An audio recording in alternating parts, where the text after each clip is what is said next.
ఆడదానువని అస్సలు చూడను.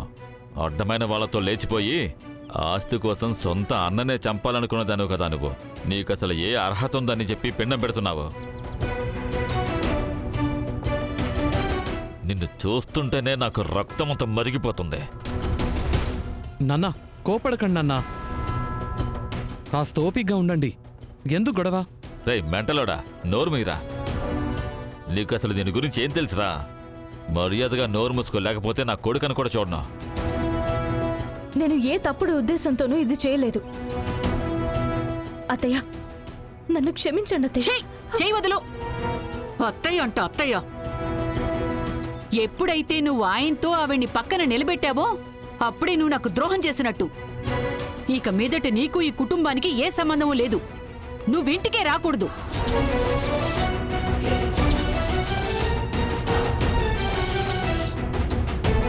ఈ గుళ్ళోనే నీతో బంధం తెంచేసుకుంటున్నాం. అయ్యయ్యో,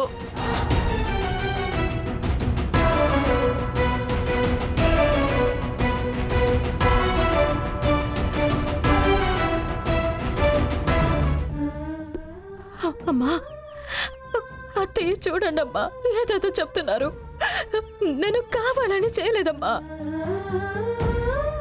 పూజారి కూడా చెప్పారు కదమ్మా, పిల్లలు ప్రాణాలతో ఉన్నప్పుడు వాళ్లే చెయ్యాలి అని.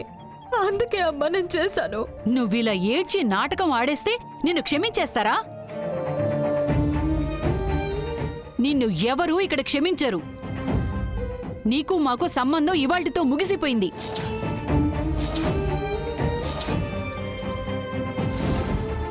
రవి ఎక్కడ్రా? రవి బావా అంటే అత్త బావా అక్కడ. వాడికి నేను చెప్పుకుంటాను. అత్తయ్య పదండి వెళ్దాం. ఈ విషయంలో తనని మీరు క్షమించారంటే తరువాత నేను ఈ కుటుంబంలోనే ఉండను. మా ఆయన్ని తీసుకుని పిల్లలతో సహా వెళ్ళిపోతాను. అత్తయ్య ప్లీజ్ అత్తయ్య. ఏయ్ ఏంటే, వెళ్ళిపోమని చెప్తున్నారు కదా, చెప్తుంటే అర్థం కావట్లేదా? అలా కాదండి, నా వల్ల తన జీవితాన్ని నాశనం చేయకండి. ఏంటి ఇద్దరూ కలిసి నటిస్తున్నారా? పోండి పోండి.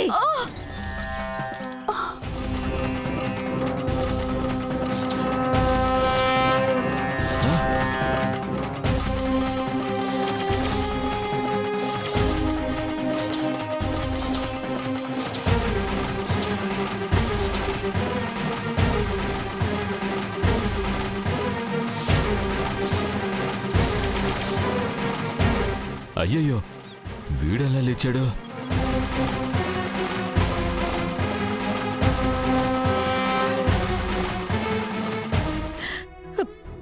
జయరాం, అమ్మా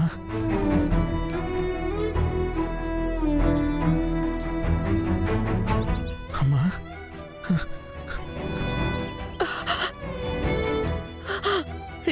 అమ్మా జయరాం, అమ్మా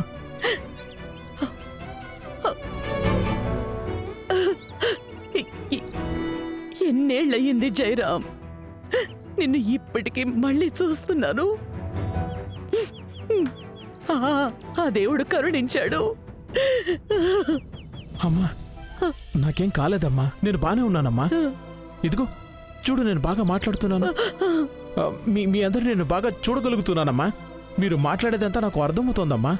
నాకు నయమైపోయిందమ్మా.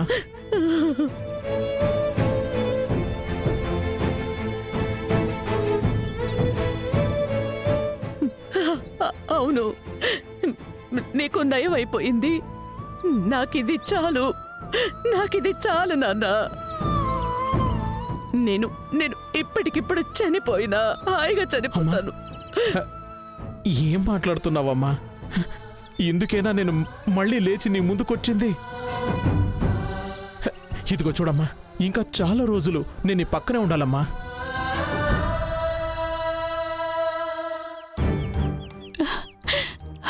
ఏమండి మీనా, ఏమండి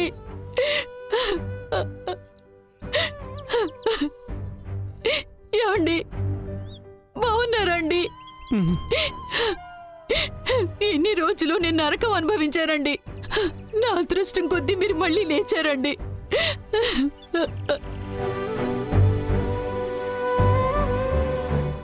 ఏ వర్షిణి ఇలా రా.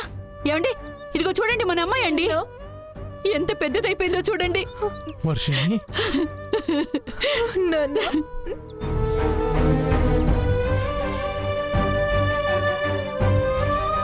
మామా నేనే శేషు.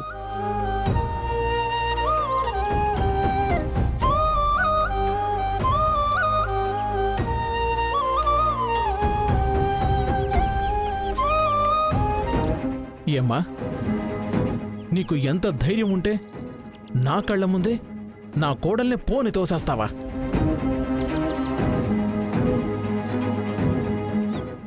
అంటే బావా తను జయరాణిని తీసుకొచ్చింది కదా, అందుకే బావా. జయరాణి ఎవరు? జయరాణి ఎవరు అని అడుగుతున్నాను. ఆ, ఆ, నా చెల్లెలే కదా.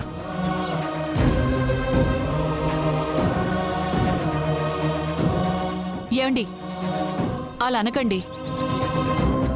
మిమ్మల్ని ఇలా చేసింది తనండి. తనని ఇంకోసారి మీ నోటితో చెల్లెలు అని పిలవకండి.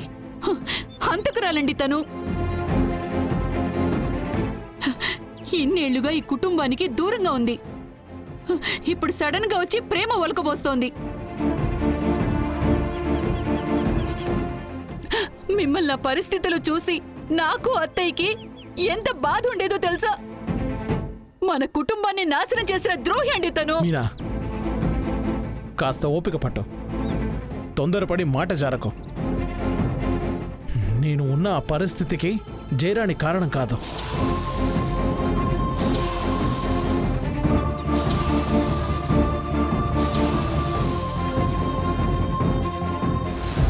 అయ్యయ్యో, వీడికి నిజమంతా తెలిసిపోయినట్టుందే. నిజం చెప్పేస్తాడా? అయిపోయింది. ఈ రోజుతో నా కథ అంతా ముగిసిపోయింది. తను చేయలేదంటే మరింకెవరు చేశారు?